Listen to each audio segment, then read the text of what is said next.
Day. We're going to hand things over now to Andrea and David, who are standing by with our continuing breaking news coverage with the tornado that touched down in Gaylord just about 3:30 today. David, Andrea? Xavier, thank you so much, and we are going to stay on the air with you with that breaking news coverage. We're at the top of the hour here, just turning 5 o'clock here, and thank you so much for being with us on what is a very, very busy day here in northern Michigan. A strong tornado touching down right in downtown Gaylord. Around 3:30 this afternoon, we do know that southbound I-75 to M32 in Gaylord is currently closed right now because of debris from this tornado. We're seeing the damage right now, extensive damage in Otsego County in Gaylord. Extensive and heartbreaking. I want you to take a look at this video behind us, and I'm actually going to get up and show you. Take a look right here. This is, and we're going to kind of loop this. This, Tom, correct me if I'm wrong, but this is the funnel you can see forming right now, touching down in Gaylord, kind of right where you see my finger pointing. This is the funnel cloud starting to touch down. That's what it, it looks like it appears to be right there where the finger is, roughly to the right of that barely. And this was earlier today. What time, Tom? We're just kind of resetting here at the top of the hour, kind of recapping what happened. It's roughly at 3:30 or so. It was like 3:30 to about 4:15. It was, again, a fast-moving system. And in fact, that same system that caused a tornado in Gaylord area and Otsego County and is now finally moving over shore, over Lake Huron. It just moved through the Presqu'île area. Again, not just the damaging winds of the tornado that possibly was here as well, but also large hail. We're talking 3-inch diameter damaging hail at the same time. So lots of things going on. This is some good news. Again, going over water. There's the worst of it, Stoneport. That's the quarry. So any circulations now are water. Great to see that. You still got some wind flow around Presqu'île area, Harbor View. Please take shelter as this damaging wind will be diminishing in the next 15 to 20 minutes because of how fast the system is moving. Beyond this, things are active in spots. Nothing in comparison to size to this compared to anything else out there. This is the worst of it, and it's about over the water right now. That's some good news. I'm going to reset my graphics here, give you more details about that storm and tornado and the storm over the Gaylord area about an hour and a half, 2 hours ago, because it's been moving so fast. I mean, same system, gone in about an hour. Go ahead and reset what you need to do. Andrea, let's touch on power outages real quick. Aaron and our producer, if we could pull those up, the power outage map. We do know right now Otsego County has almost 7,000 homes, and this may have grown. We know 7,000 homes and businesses are without power. That's about 36% of the county. And in Antrim County, also dealing with 4,400 people in the dark. That's about 21% of the county without power right now. And we do have 2 crews on the way. Doppler 9 and 10 meteorologists. Okay, here we have 20,000 people in Antrim County without power. That's total 4,300 out. That's the total population. So you're looking about 25% of Antrim County is without power tonight. Obviously, you see the orange there in Otsego County just to the east. That number, Aaron, if we could hover over that, I think is going to be, 6,500, much more substantial there in Antrim County. Okay, we're going to wrap it up here and continue with 9 and 10 News at 5 as scheduled. But again, a major, major tornado tearing through downtown Gaylord. We are going to have continuing coverage here on 9 and 10 News as well as on 9and10news.com, all of our social media channels. It is a day where Gaylord is going to be dealing with a lot of cleanup and a lot of unknown as we move forward. Let's go back now to the breaking news we have been following since about 3:30 this afternoon. A powerful tornado touching down in Otsego County, and unfortunately this tornado took direct aim at downtown Gaylord, and the devastation, I hate to use the word incredible, but it is incredible in the worst way possible. Some of the images pouring into our newsroom just show buildings just completely destroyed, cars flipped over.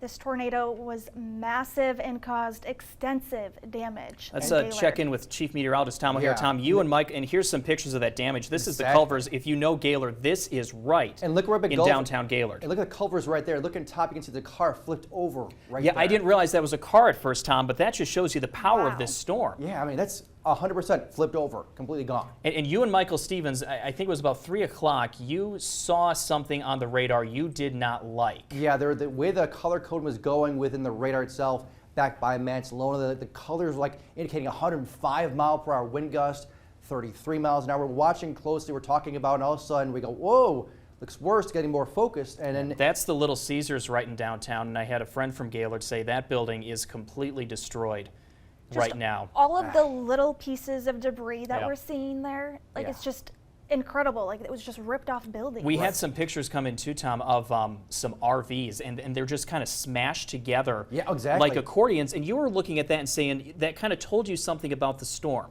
yeah, the strength was just incredible. How it was focused because it got to very, we'll say, unfocused back in Mansalona. Me and Michael saying, okay, it doesn't look good. This looks really bad. All of a sudden, it got more focused. All of a sudden, looking bad. All of a sudden, there's the warning popping up. Okay, we're going to get back on this. And all of a sudden, wow. Because you can see very closely, you can see the actual V of the funnel develop within the video here. And this is the picture from back around that 330 mark, 335. I know it's small, but look very closely right here.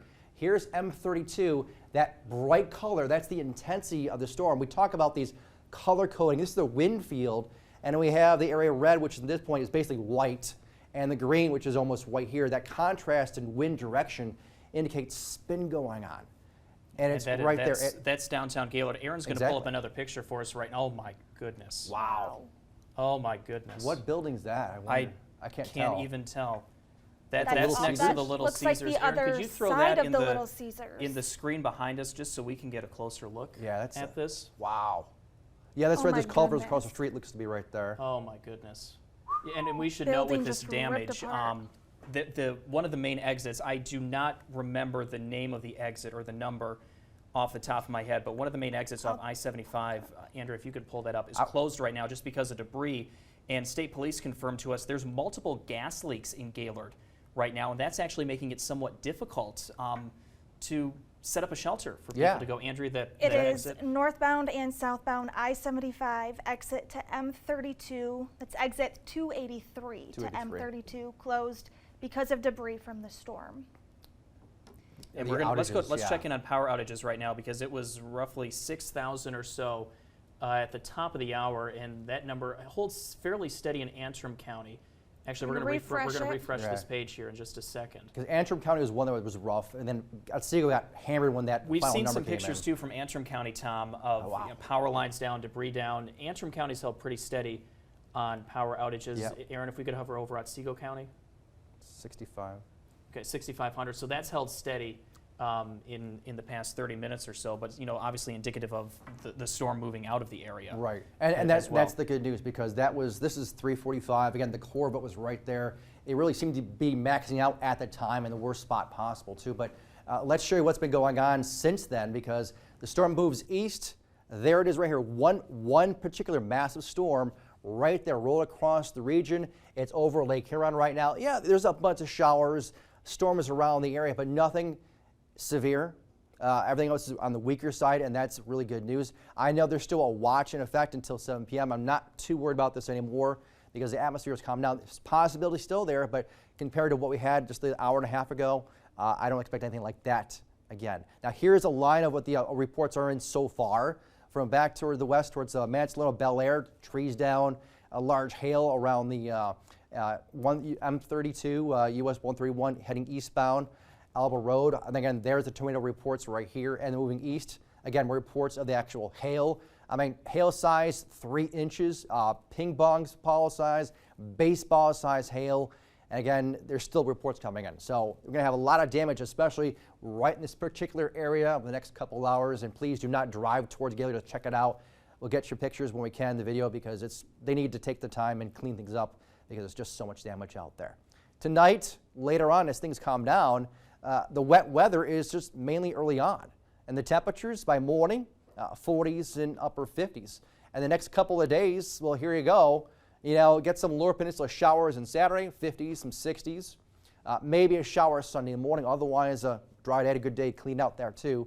And a Monday, a lot of sunshine, temperatures in the 50s and 60s. So obviously I have a lot of weather to talk about, lots of stuff to come. And of course, review what's been going on. But that's the shape up right now through the weekend into early next week. Good evening. It is just past 5:30, and we continue to follow what is clearly becoming and was a devastating tornado in Otsego County. Took direct aim at downtown Gaylord. We're starting to get really our first up-close look at the damage, and it includes this picture behind us. That was a building somewhere. building just appears to be collapsed. We can't even identify which building it is or was. It's just, So okay, it was it's a quick loop. I'm told that was a quick loop. My goodness. Just a very brief update, too, coming into us from State Police in northern Michigan, somewhat stating the obvious, but trees, power lines blocking roadways.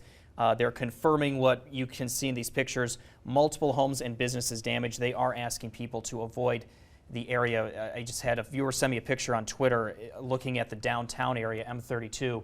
There are emergency vehicles everywhere in downtown Gaylord right now. That was the Hobby Lobby. buildings just destroyed. This is downtown. You see a car flipped next to a car that didn't even get touched. That, Tom O'Hare, is just so indicative of a tornado. Exactly, and I mean, you can see how the damage here of the house, there's just things strewn across the yards, the damage across the buildings. I mean, the intensity when we saw it, and like around 3 o'clock, me and Michael were talking about it, like, okay, the radar was interesting output, put it that way. I mean, some of the readings were saying 105 miles an hour. That was before this even got going, but then it got a bit more organized. Tom, I'll just ask, because we've had some viewers ask, do we know the EF rating on this yet, or what's the time frame for knowing that? The first has to be evaluated, and that's going to take it this evening, maybe tomorrow morning. They'll get a wider view of it. They'll get some aerial views, go down and take a look how bad the damage was in a particular spot, where the direction was going, and they'll evaluate that. Because the amount of damage it looks right now to the buildings, I mean, it looks rather impressive. I don't want to guess how bad, but it's probably one of the worst ones we have in a long time for northern Michigan, put it that way. The damage is just, it is heartbreaking. That building damage, that means the Hobby Lobby damage you see alone, the car flipped over. That's something we don't typically see here in northern Michigan. Yeah, and that is next to the Goodwill, it looks like, in Gaylord. That was the picture we showed you next to Gordon Food Service. Okay, I believe, and the Goodwill. So you have Goodwill on one side and then Gordon's on the other. That's the Quick Lube building I think we showed you just a couple of minutes ago, kind of a wider view of that area. And there's one of the Marathon gas station has a car flipped over in that one too. I mean, we not saw a just car flipped car. over at Culver's as well. So multiple vehicles flipped over in downtown Gaylord this evening. But we know that's a thing of the past. At least the worst of the storms are gone right now. And it was so fast from west to east, it was gone in the blink of an eye. But let's go back and show you what was going on there around 3:45. And there's the core of what we're talking about. That little bit of bright whites and bright greens, that's that focus of the actual tornado itself just west of I-75, roughly right there. And of course, watch what happens just the next frame over. It's right here. It shows you more strong white colors and white colors. There should be red and green, but that's so strong, they're coming out basically white. And that was just north of the Gaylord proper right here. There's M32. So we basically went like this direction right here, out to the east of the Gaylord area. So that caused a lot of damage. And the other view, because that was wind, here's what you normally would see with the radar. And it's a typical hook echo. There's your hooking right there, the damage right in the general area in here. So it just caused and that kind of peaked right here, right to the core. Came through that general spot, out to the east towards Spar.